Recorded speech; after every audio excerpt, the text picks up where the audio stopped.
Picture a giant so massive that it could swallow any challenger in one bite. Yahoo was that titan of the web. It was older, richer, more established than any upstart. Yet in a twist of fate, its power slipped away. The scrappy newcomers, Google and Facebook, surged ahead. How did the obvious winner end up losing? How could the once dominant fall behind the underdog? It's a paradox we're about to unravel. For a time, Yahoo stood at the summit. In 1999, it was worth over $100 billion and had millions of users worldwide. It seemed destined to stay at the top, but fate had other plans. Yahoo's crown slipped from its head, the giant fell, and younger, hungrier companies rose. How could this happen? This isn't just business, it's human drama.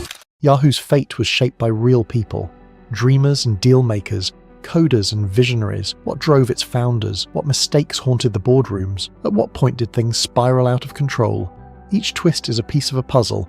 To understand how a king fell, we need to see it all from the inside. It all began in a cramped trailer at Stanford University in 1994. Two graduate students, Jerry Yang and David Filo, should have been working on dissertations. Instead, they became mesmerized by the newly released World Wide Web. Early browsers let them explore endless pages of information. Night after night, they pored over website after website, making lists of their discoveries instead of writing papers. What started as a hobby quickly turned into an all-consuming project. Jerry and David raced to find the coolest new sites each day, each trying to one-up the other. Their small trailer filled with computer cords, pizza boxes and humming machines. They organized every discovery by hand, writing down links and sorting them into categories. They even wrote a little program to gather sites, but deciding where each belonged took all their attention. Piece by piece, they were mapping the entire web. They called it Jerry's Guide to the World Wide Web. At first, it was just a fun project, but soon classmates were sending suggestions, then strangers were writing in too. Before long, the guide was being used like a public resource by web beginners. The two founders hadn't planned this. They were just exploring and sharing for fun. Little did they know this was only the prologue to a much larger drama. This was the emotional engine powering their work. In the early 90s,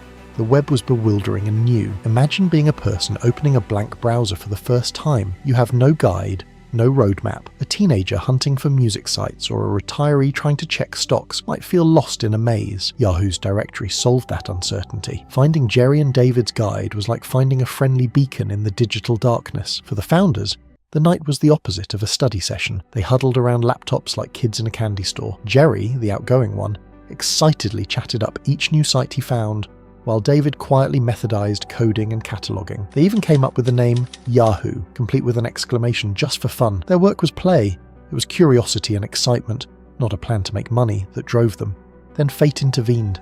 In late 1994, Netscape, the new web browser, put Yahoo's directory on as its default directory link. Overnight, Yahoo exploded. What was once a quiet dorm room project became a sensation. Traffic doubled, then tripled, then more. People around the world using Netscape for the first time saw Jerry and David's guide and realized it solved their problem. The two friends watched in amazement as their simple list became a must-have resource. All of that attention changed everything.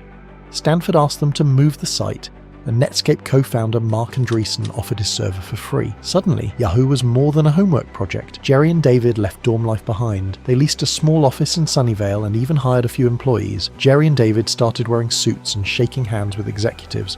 They started meeting big companies.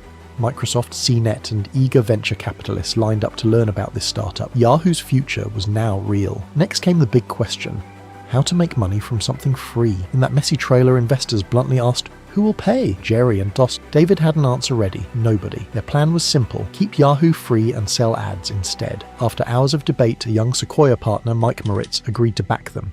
He believed them. Get the users first, and the advertisers would follow, he said. With that blessing, Yahoo's path was set.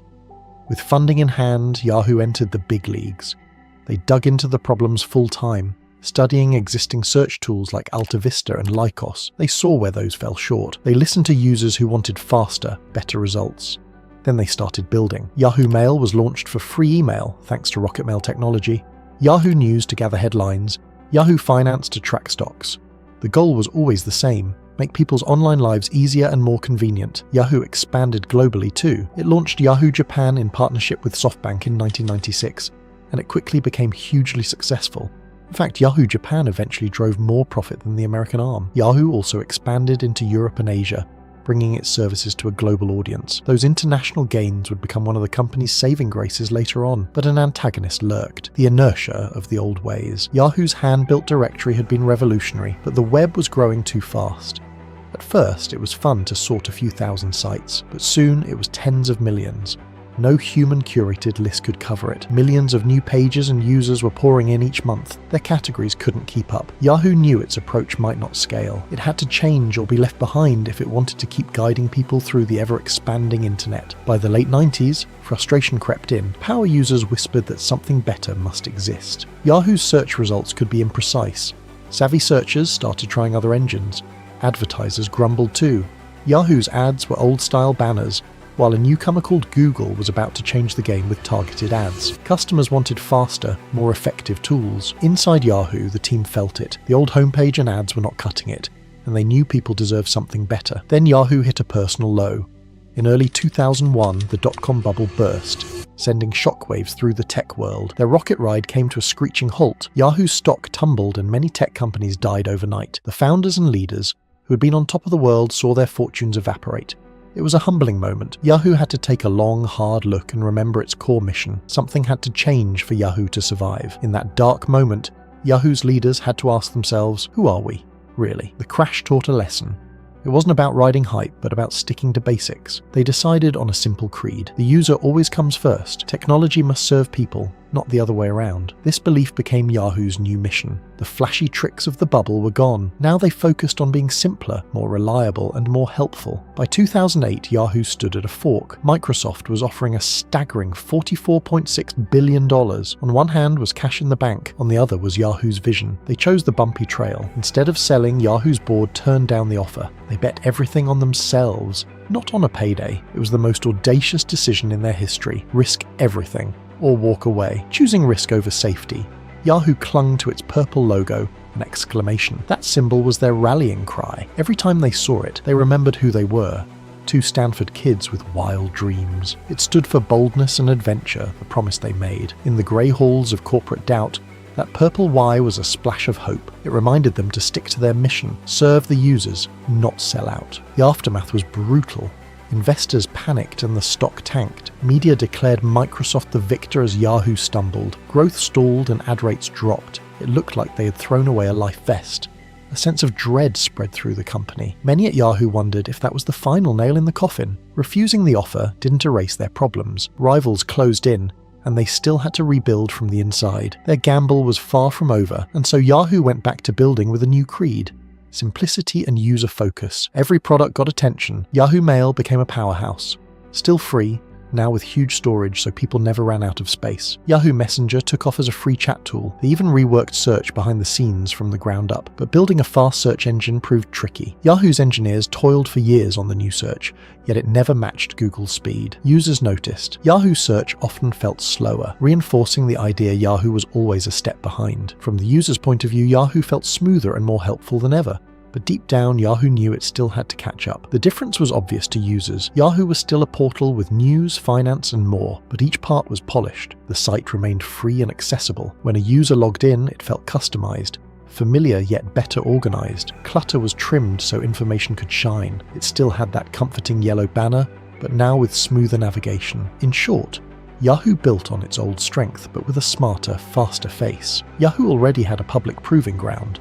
Its 1996 IPO on that spring morning, Yahoo started at $13 a share. By day's end, it closed around $33, more than doubling. In one morning, their dorm room project had vaulted into a multi-million-dollar company. It was proof of concept. It validated everything they'd built. But that triumph would soon meet its first great test. Word of mouth and partnerships fueled Yahoo's growth. Its brand exploded across the web. For years, many new computers and browsers open to the Yahoo homepage by default. Media deals plastered Yahoo content on news sites. Yahoo even sponsored parts of major sites, so its services popped up everywhere. Every time a user clicked for news or email, Yahoo was ready. The site felt on every desktop and in every browser, making its rise seem almost inevitable. Yet fate had more twists ahead. By the year 2000, Yahoo was riding high. The stock price hit all-time highs, making Yahoo's market cap enormous. On paper, it looked unbeatable, but under the surface, trouble brewed. A startup called Google was quietly stealing search share. A little campus site called Facebook was still just a Harvard project. On paper, Yahoo seemed king of the internet, but this was a false victory.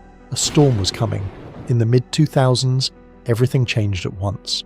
To the outside world, Yahoo still thrived, But inside the tech world, Google was looking unstoppable. In 2002, Yahoo's CEO Terry Semel even offered around $3 billion to buy Google outright. The Google founders balked. Yahoo fell back on Plan B, build its own search engine. But as they tinkered, Google's momentum only grew. That moment, realizing Google wouldn't be taken, changed everything. After the Google offer fell through, Yahoo went shopping instead. In 2002, it bought search engine Inktomi for a few $100 million. In 2003, it paid $1.6 billion for Overture, a pioneer in search advertising. The idea was to assemble the best parts into a new Yahoo search, but integrating those pieces proved difficult and came too late to overtake Google's growing lead, and that wasn't all. A few years later, Yahoo tried again. In 2006, they offered $1 billion for Facebook, the new social network, but Mark Zuckerberg, just 22, said no.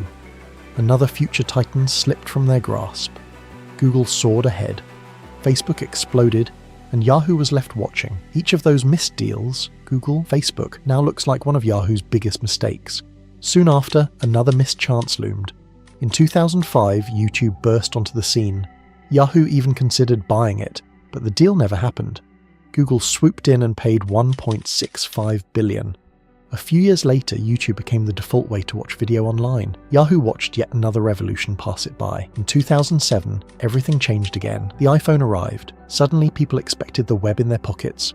Google was already there. Apple even bundled Google Maps. Yahoo had a desktop homepage mindset. Its site didn't translate neatly to tiny screens. Yahoo did release some mobile apps like Yahoo Mail for iPhone in 2008, but it was too little, too late. The world was moving to mobile, and Yahoo was still thinking of desktops. By now, the winner's products had exploded into daily life. Google became as common as air itself. To Google is now a verb. Every day, billions of people use Google to find a restaurant, learn something new, or navigate. It lives in phones, cars, and on laptops everywhere. Almost every major website uses Google services behind the scenes. Facebook became a global town square. Friends and family chat, share photos, and scroll news feeds all day. Yahoo is still there.